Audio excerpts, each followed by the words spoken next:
మోదీ మరోసారి తన మార్కు చూపించేందుకు సిద్ధమవుతున్నారు. కేంద్ర కేబినెట్ ప్రక్షాళన సంకేతాలపై కమలనాథుల్లో టెన్షన్ మొదలైంది. పిల్లికి చెలగాటం, ఎలుకకు ప్రాణ సంకటం అన్నట్లుగా తయారైంది కొంతమంది మంత్రుల పరిస్థితి. మోదీ తన మార్కు పోస్టు మార్టంతో ఎవరికి ఉద్వాసన పలుకుతారు, ఎవరికి ప్రమోషన్ ఇస్తారన్నది ఇప్పుడు దేశవ్యాప్తంగా ఉత్కంఠ రేపుతోంది. వివాదాల్లో చిక్కుకున్న వారికి గేట్ పాస్ తప్పదా? ఆ కొత్త ముఖాలు ఎవరు? లిస్ట్లో జనసేన ఉండాలనుకుంటున్నారా? పెమ్మసానికి ప్రమోషనేనా? ఈటెల డీకేరున సంగతేంటి? ఆర్ఎస్ఎస్ ప్రభావం ఎంత? యూపీ పంజాబ్ పై ఫోకస్ పెట్టారా? ఉత్కంఠగా మారిన ఎన్డీఏ కూటమికి మోదీ ఇవ్వబోయే ఆ స్ట్రాంగ్ మెసేజ్ ఏంటి? చూద్దాం.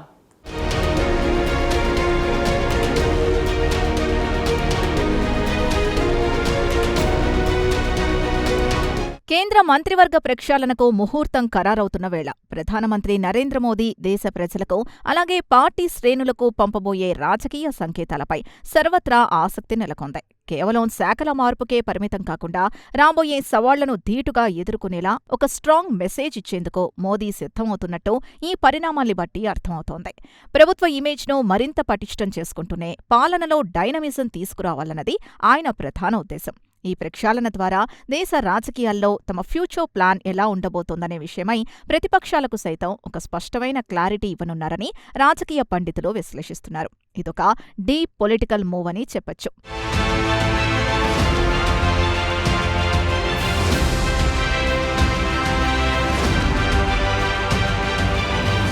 కేబినెట్ కూర్పులో రాష్ట్రీయ స్వయం సేవక్ సంఘ్ సూచనలు ఎప్పుడూ కీలకంగానే ఉంటాయి.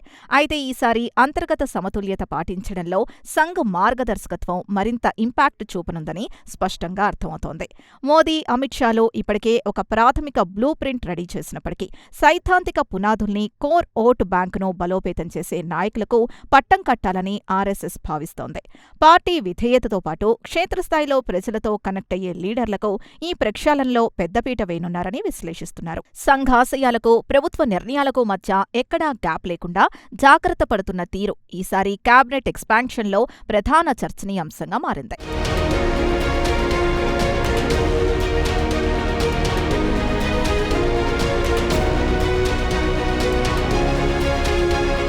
వచ్చే ఏడాది జరగబోయే కీలక రాష్ట్రాల అసెంబ్లీ ఎన్నికలో మోదీ టీం కూర్పుపై తీవ్ర ప్రభావాన్ని చూపబోతున్నాయి. ఉత్తరప్రదేశ్, పంజాబ్ వంటి రాష్ట్రాలతో పాటు త్వరలో ఎన్నికలు ఎదుర్కోబోయే ప్రాంతాలకు కేబినెట్లో ప్రాతినిధ్యం దక్కే ఛాన్స్ ఉంది. ప్రాంతీయ సమీకరణాల్ని బ్యాలెన్స్ చేస్తూ ఆయా రాష్ట్రాల్లో యాంటీ ఇంకుబెన్సీని కౌంటర్ చేయడానికి ఈ మంత్రివర్గ విస్తరణను ఒక పవర్ఫుల్ టూల్గా వాడుకోనున్నారు. ఎలక్షన్ బౌండ్ స్టేట్స్ నుంచి బలమైన సామాజిక వర్గాలకు చెందిన నేతలకు మంత్రి పదవులు కట్టబెట్టడం ద్వారా రాబోయే అసెంబ్లీ ఎలక్షన్స్లో ఎడ్జ్ సాధించాలన్నది కమలనాథుల వ్యూహంగా అర్థమవుతోంది. ఇది పార్టీకి ఎలక్టోరల్ బూస్ట్ ఇస్తుందని సీనియర్లు భావిస్తున్నారు.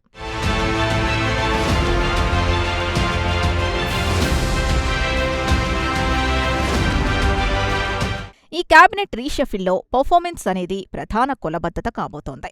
గత కొంతకాలంగా మంత్రుల పనితీరుపై మోడీ స్వయంగా పోస్టుమార్టం చేస్తున్నారు. ఆశించిన స్థాయిలో డెలివరీ చేయని వారికి, అలాగే ఇటీవలి కాలంలో వివాదాల్లో చిక్కుకొని ప్రభుత్వానికి డ్యామేజ్ తెచ్చిన మంత్రులకు ఈసారి ఖచ్చితంగా గేట్ పాస్ తప్పదని ఢిల్లీ వర్గాల్లో బలంగా వినిపిస్తోంది. ఇప్పటికే ప్రక్షాళనకు ముందే ఒక మంత్రి అవుట్ అవడం ఈ యాక్షన్ ప్లాన్కు నిదర్శనం.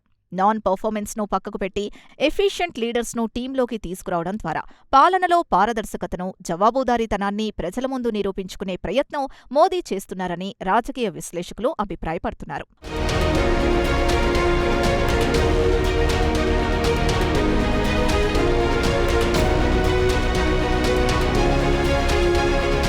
పార్టీ సంస్థాగత మార్పులకు, ప్రభుత్వ ప్రక్షాళనకు మధ్య ఒక బలమైన అంతర్గత లింక్ ఉందన్నది రాజకీయ వర్గాల్లో ఆసక్తికరమైన చర్చనీయాంశం.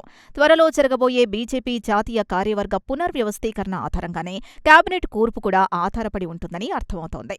ప్రభుత్వంలో ఉన్న సీనియర్లను పార్టీ పనుల కోసం పంపడం, అలాగే పార్టీ కోసం కష్టపడిన కీలక నేతల్ని గవర్నమెంట్లోకి తీసుకోవడం ద్వారా ఒక బ్యాలెన్సింగ్ యాక్ట్ చేయబోతున్నారు. ఈ టూ-వే ప్రాసెస్ ద్వారా అటు పార్టీ ఆర్గనైజేషన్ని బలోపేతం చేస్తూనే ఇటు పాలనా యంత్రాంగాన్ని పరుగులెత్తించాలన్నది మోడీ షాల స్ట్రాటజీగా విశ్లేషిస్తున్నారు. ఇది రాబోయే సవాళ్లను ఎదుర్కొనేందుకు ఒక పకడ్బందీ మాస్టర్ ప్లాన్.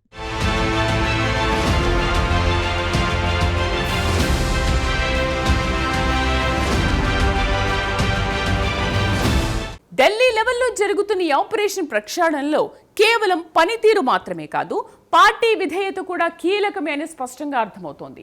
అయితే సొంత మెజార్టీ లేని ఈ టైంలో మిత్రపక్షాలను ఎలా డీల్ చేస్తారన్నది మరో పెద్ద సస్పెన్స్. ముఖ్యంగా కింగ్ మేకర్ చంద్రబాబుకు, అలాగే ఏపీలో సక్సెస్ఫుల్ అయిన పవన్ కళ్యాణ్కు ఢిల్లీ స్థాయిలో దక్కబోయే ప్రాధాన్యత ఏంటి?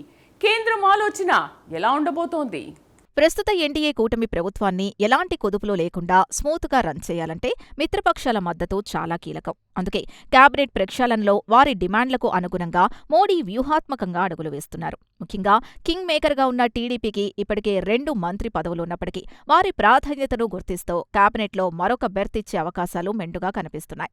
మిత్రపక్షాలకు అదనపు బెర్తులు కేటాయించడం ద్వారా అటు అలయన్స్ ధర్మాన్ని పాటించడంతో పాటు ప్రభుత్వ మనుగడకు ఎలాంటి ముప్పు రాకుండా చూసుకోవచ్చని బీజేపీ అగ్రనాయకత్వం భావిస్తున్నట్లు ఈ పరిణామాల్ని బట్టి స్పష్టంగా అర్థమవుతోంది.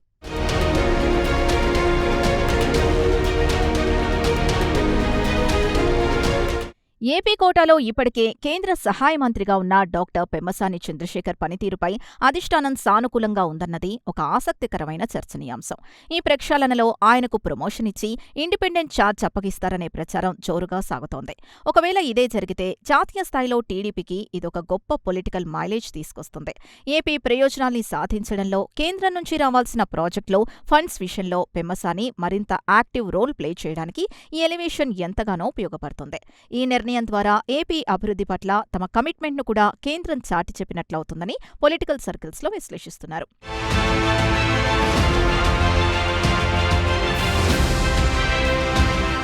ఏపీలో ఎన్డీఏ ఘన విజయంలో కీలక పాత్ర పోషించిన జనసేన అధినేత పవన్ కళ్యాణ్ పాత్ర ఇప్పుడు జాతీయ స్థాయిలో హాట్ టాపిక్గా మారింది.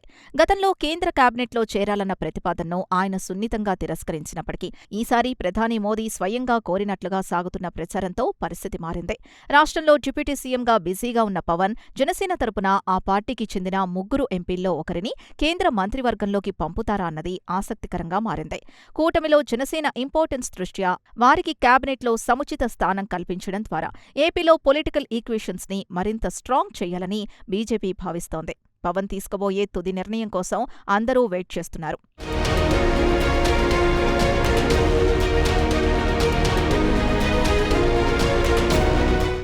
ఏపీ ఈక్వేషన్స్ ఎలా ఉన్నా ఇప్పుడు అందరి దృష్టి పొరుగున ఉన్న తెలంగాణ, అలాగే పంజాబ్ పైనే పడింది.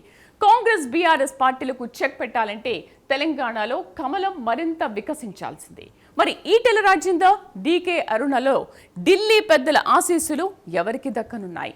అటు పంజాబ్లో జరగబోయే పొలిటికల్ మ్యాజిక్ ఏంటి? తెలంగాణ రాజకీయాల విషయానికొస్తే బండి సంజయ్ ఉదంతం తర్వాత బీజేపీలో అంతర్గతంగా అనేక మార్పులు చోటు చేసుకున్నాయి. ఈ తాజా రాజకీయ పరిస్థితుల నేపథ్యంలో రాష్ట్రంలో పార్టీ గ్రాఫ్ని పెంచేందుకు కొత్తగా ఎవరికి అవకాశం ఇవ్వాలన్న దానిపై ఢిల్లీ పెద్దలు సీరియస్గా ఫోకస్ పెట్టారు. వచ్చే అసెంబ్లీ ఎన్నికల నాటికి కాంగ్రెస్, బీఆర్ఎస్లకు ధీటుగా బలపడాలంటే మాస్ అప్పీల్ ఉన్న నేతలకు కీ రోల్ ఇవ్వాలని అధిష్టానం భావిస్తోంది. వ్యక్తులకు ప్రాధాన్యం ఇస్తూనే సంస్థాగత బలాన్ని పెంచే దిశగా అడుగులు పడుతున్నాయి. తెలంగాణలో కొత్తగా 1 లేదా 2 మంత్రి పదవులు ఇవ్వడం ద్వారా క్యాడర్లో జోష్ నింపాలని చూస్తున్నట్టుగా పరిస్థితుల్ని బట్టి అర్థమవుతోంది.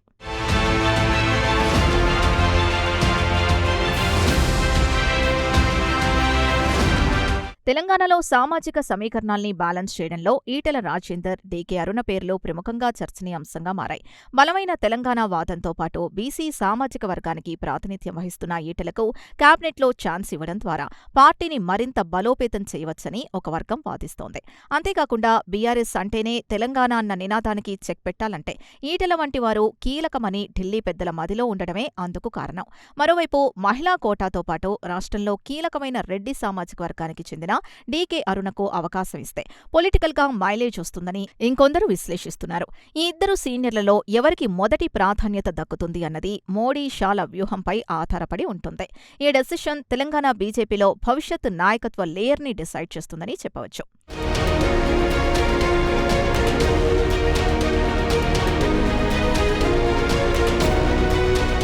పంజాబ్ రాజకీయాల్లో గట్టి పట్టు సాధించడం కోసం బీజేపీ హైకమాండ్ రకరకాల స్ట్రాటజీలను వర్కౌట్ చేస్తోంది. ఇందులో భాగంగా ఆప్కు బై చెప్పినా రాఘవ్ చెద్దాను క్యాబినెట్లోకి తీసుకుంటారా అన్న ఆసక్తికరమైన ప్రచారం ఢిల్లీ సర్కిల్స్లో జోరుగా సాగుతోంది. అదే సమయంలో ఇప్పటికే కేంద్ర మంత్రిగా ఉన్న రవ్నీత్ సింగ్ బిట్టుకు పంజాబ్ రాష్ట్ర పార్టీ బాధ్యతలు అప్పగిస్తారన్న వార్తలు కూడా వస్తున్నాయి. ఈ వ్యూహాత్మక మార్పులో వర్కౌట్ అయితే పంజాబ్లో బీజేపీ ఒక బలమైన ప్రత్యామ్నాయ శక్తిగా ఎదిగేందుకు మార్గం సుగమమవుతుంది. సరిహద్దు రాష్ట్రమైన పంజాబ్లో ఈ రకమైన రాజకీయ ప్రయోగాలు పార్టీ విస్తరణకు ఎంతగానో దోహదపడతాయని, జరగబోయే అసెంబ్లీ ఎన్నికల్లో విజయానికి కీలకంగా మారే అవకాశాలపై సీనియర్ జర్నలిస్టులు సైతం విశ్లేషిస్తున్నారు.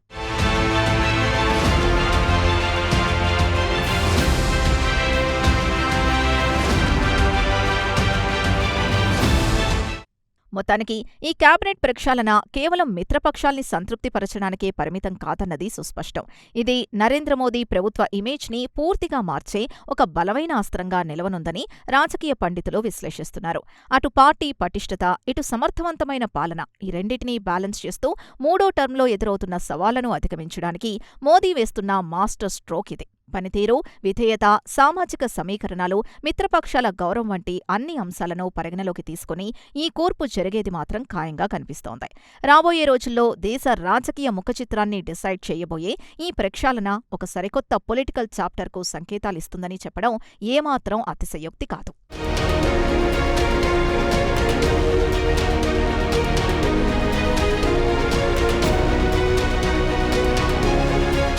ఇది కేవలం క్యాబినెట్లో మార్పులు చేర్పులు మాత్రమే కాదు, రాబోయే మరో 2 టర్ముల రాజకీయ పాలనకు మోదీ, అమిత్ షాలు వేస్తున్న బలమైన పునాది. కూటమి ధర్మాన్ని పాటిస్తూనే పార్టీ ఐడియాలజీని బతికించుకునే ఈ మాస్టర్ మైండ్ స్ట్రాటజీ ఎంతవరకు సక్సెస్ అవుతుందన్నది కాలమే నిర్ణయిస్తుంది. ఏదేమైనా మున్ముందు దేశ రాజకీయాల్లో ఎన్నో ఊహించిన మలుపులు చూడబోతున్నామన్నది మాత్రం అక్షర సత్యం.